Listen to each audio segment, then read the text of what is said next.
my hero. That's who I chase. Now, when I was 15 years old, I had a very important person in my life come to me and say, who's your hero? And I said, I don't know, I got to think about that. Give me a couple of weeks. I come back 2 weeks later. This person comes up and says, who's your hero? I said, I thought about it. You know who it is? I said, it's me in 10 years. So I turned 25 10 years later. That same person comes to me and goes, so are you a hero? And I was like, not even close. No. She said, why? I said, because my hero is me at 35.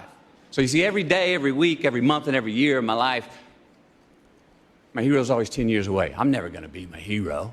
I'm not going to attain that. I know I'm not. And that's just fine with me because that keeps me with somebody to keep on chasing. So to any of us, whatever those things are, whatever it is we look up to, whatever it is we look forward to, and whoever it is we're chasing, to that I say amen. To that I say, all right. And to that I say, just keep living, huh? Thank you.